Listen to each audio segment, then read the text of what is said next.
Welcome back to our channel చాకీ చాకీ YT channel. Hi అండి, అందరికీ ఎలా ఉన్నారు? బాగున్నారా? ఈరోజు మనం 8 to 9 మంత్స్ పిల్లలకి రైస్ని ఎలా పెట్టాలో చూద్దాము. ముందుగా రైస్ని ఒక కప్ తీసుకున్నాను. అందులో పెసరపప్పును తీసుకున్నాను 2 స్పూన్స్. అలాగే వాష్ చేయాలి. ఒక 2 times వాష్ చేసి 1 hour పాటు నానబెట్టుకోవాలి. అలా నానబెట్టుకోవడం వల్ల గ్యాస్ అనేది ఫామ్ కాదు, పొట్ట నొప్పి రాకుండా ఉంటుంది పిల్లలకి. తర్వాత ఇందులో వెజిటేబుల్స్ ఆలు అయినా క్యారెట్ అయినా వేసుకోవచ్చు. రోజు ఒకటి వేయాలి.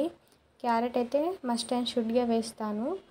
క్యారెట్ని ఇలా ముందుగా కడుక్కొని ఒకటి చిన్నది తీసుకున్నాను. దాన్ని ఇలా పీల్ చేసేసి చిన్న చిన్న ముక్కలుగా కట్ చేసుకోవాలి. ఇలా ఫస్ట్ ఇట్లా ముందు వెనుక కట్ చేసుకొని చిన్న చిన్న ముక్కలుగా కట్ చేసుకోవాలి. ఇలా చిన్న చిన్న ముక్కలుగా కట్ చేసుకోవడం వల్ల తొందరగా స్మాష్ అవుతుంది. రోజొక్క వెజిటేబుల్ని ఇంట్రడ్యూస్ చేయాలి. అలా ఇది క్యారెట్ ఇచ్చాను కదా, రేపు మళ్ళీ వేరే ఏదైనా ఆకుకూర కానీ ఇంట్రడ్యూస్ చేస్తాను. ఇలా ఆల్టర్నేట్ డేట్స్లలో ఇలా ఇవ్వాలి. రోజు ఒకే ఫుడ్ని ఇవ్వడం వల్ల వాళ్ళకి నచ్చదు ఫుడ్ అనేది. ఇలా 2 daysకి ఒక్కసారి అయినా ఇవ్వాలి. దీంతో పాటు ఆలును వేసుకోవచ్చు, బ్రోకలీ లేక పాలకూర అలాంటివి వేసుకొని కిచిడి లాగా చేసుకోవచ్చు. స్టార్టింగ్ డేస్లో 1 వెజిటేబుల్ని కానీ పప్పులను కూడా ఒక్కొక్కటి ఇంట్రడ్యూస్ చేయాలి. వాళ్ళకి ఏ టేస్ట్ నచ్చుతుందో మనకు తెలియదు కదా. ఈ క్యారెట్ ముక్కలను పక్కన పెట్టేసుకోవాలి. ఇప్పుడు స్టవ్ ఆన్ చేసుకొని స్టెయిన్లెస్ స్టీల్ పప్పు కుక్కర్ని పెట్టాలి. మీడియం ఫ్లేమ్లో పెట్టుకొని ఇందులో నేను గీని యాడ్ చేస్తున్నాను. 1 స్పూన్ గీని యాడ్ చేసి ఇందులో జీలకర్ర వేస్తున్నాను కొంచెం. తర్వాత రైస్ని ముందుగా నానబెట్టుకున్నాం కదా, అది వేసుకొని ఒక 1/2 minute అయినా 1 minute అయినా కలుపుకోవాలి.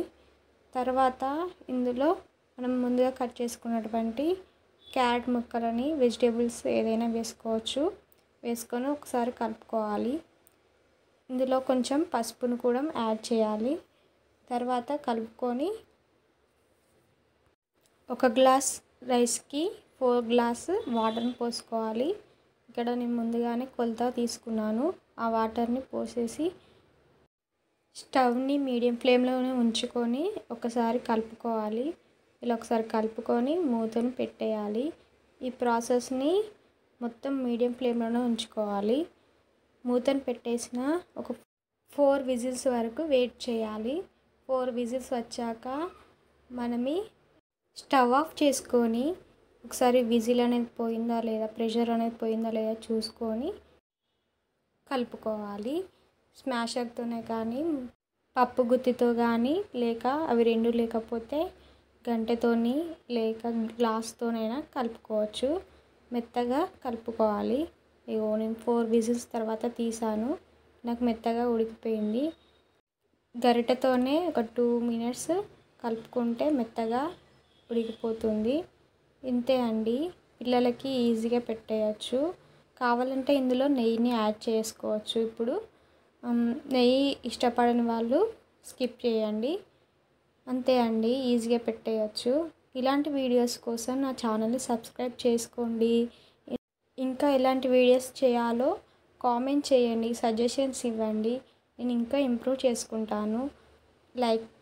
Please like and share and comment, subscribe and కింద ఉన్న బెల్ ఐకాన్ని మర్చిపోవద్దు, గట్టిగా కొట్టేయండి. సబ్స్క్రైబ్ చేసుకోవడం వల్ల నా వీడియోస్ మీ వద్దకి తొందరగా వచ్చేస్తాయి. నోటిఫికేషన్ రావడం వల్ల మీరు తొందరగా చూస్తారు. ఈరోజు విద్దు బాబుకి లంచ్ ఇదే అండి.